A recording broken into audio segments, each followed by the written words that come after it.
Good morning to everybody. So already we learned about what are the different types of congruence criteria. What are they? Triple S. Second one is SAS. Third one is ASA. Fourth one is what? RHS. Right? Now today we will solve exercise 7.2 problems. Okay? Okay. Now the exercise 7.2. Look at the first question. Which congruence criteria do you see in the figure? That is one para figure is given. These two triangles were given for you. That is triangle ABC.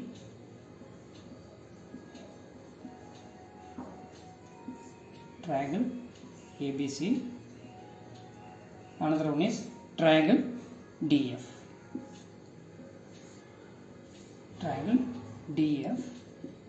In these two triangles, it is given that AC equal to DF. AC equal to DF. It is given. After that, what it is given for you? AB equal to DE. AB equal to DE. Another one is BC equal to EF. It is given. BC equal to EF. And also they given the triangle ABC is congruent to triangle DEF. Here what you have to find? By which congruence criteria these two triangles are congruent. These two triangles are congruent. Which congruence criteria? By triple S congruence rule. What is by triple S congruence rule? In one triangle, if all the three sides of a triangle are correspondingly equal to the all the three sides of the another triangle, that is called as what? Triple S congruence criteria. By triple S congruence rule. Are you getting here? Yes. Now shall we move to the second question now? Yeah. First question, second part. The two triangles were given. How many triangles were given? Two triangles were given. That is triangle RPQ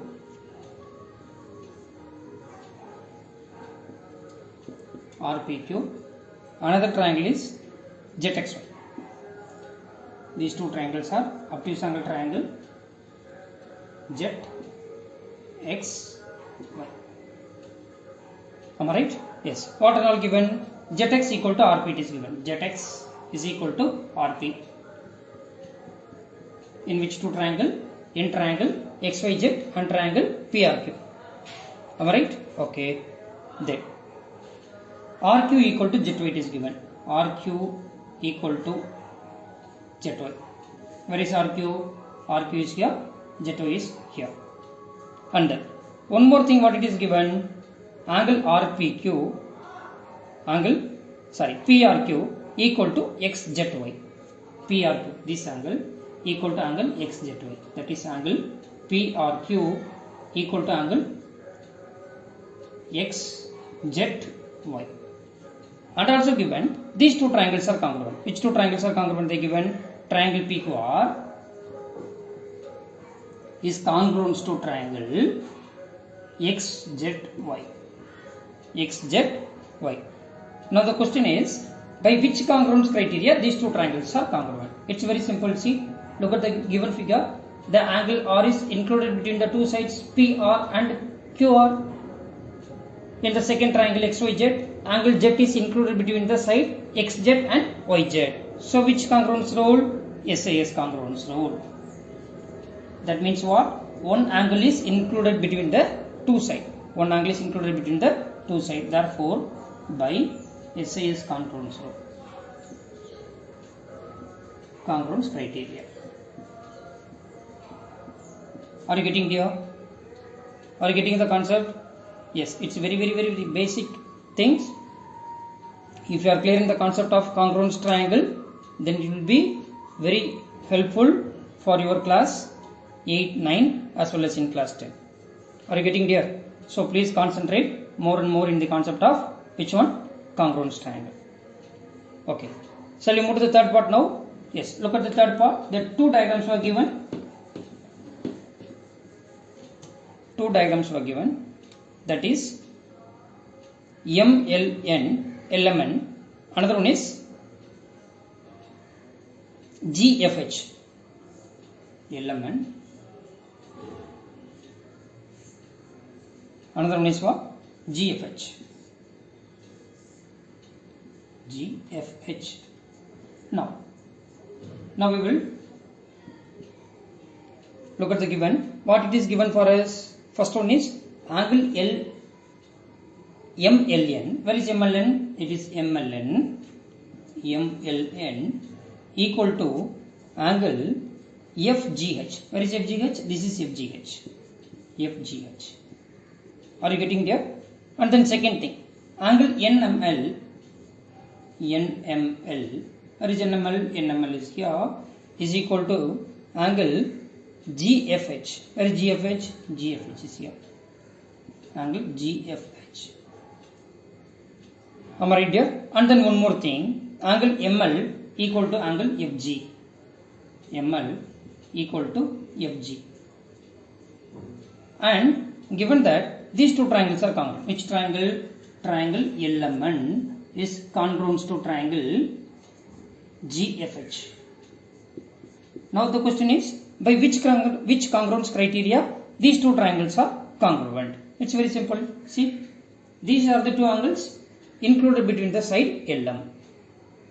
Are you getting? Here in the triangle FGH, the angle G and F are included between the side FG. Therefore, one side is included between the two angles. Therefore, by ASA congruence criteria. Are you getting here? By ASA congruence criteria. Right? Shall we move to the next part? Yes. In the next part, the diagram is given. It's a combined diagram. So you have to separate the two triangles from the given. You have to separate the two triangles from the given.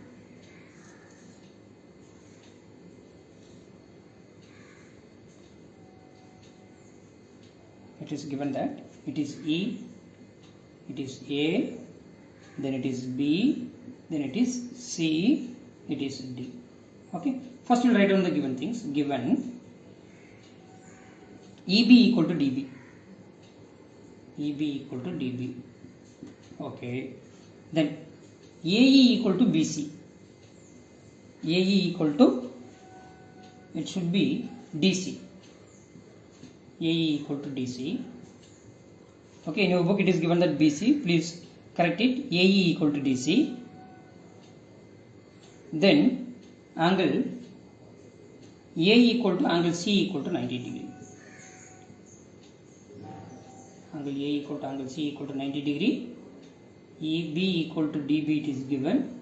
And then AE equal to DC it is given. Am I right?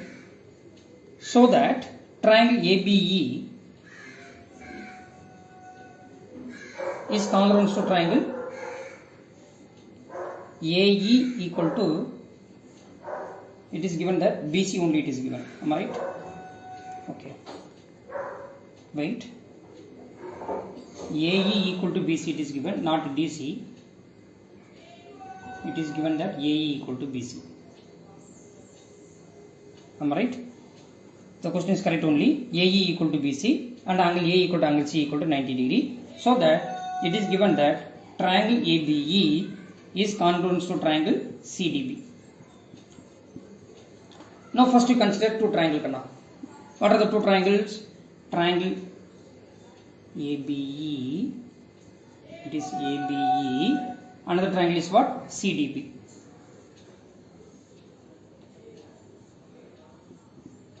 CDB. Am I right? Okay. Now what it is given? EB equal to DB. Where is EB? EB is here, DB is here. Am I right? EB equal to DB. Then AE equal to BC. Where is AE? AE is here, BC is here. AE equal to BC. Then angle A equal to angle C equal to 90 degree. Am I right? Angle A equal to angle C equal to 90 degree it is given. So by which congruence rule? It is already given. Triangle ABE is congruent to triangle CDB. So you have to tell by which congruence criteria these two triangles are congruent. Very simple. By RHS congruence rule, these two triangles are congruent. By RHS congruence criteria, these two triangles are congruent. Are you getting there? Yes. Do you have any doubts in this chapter? If you are having any doubts, please post it in a Google Classroom. I will clarify your doubts. Are you getting there? Yes. Then tomorrow we will do question number 2 and 3. Okay? Yes. Thank you everybody. Thank you.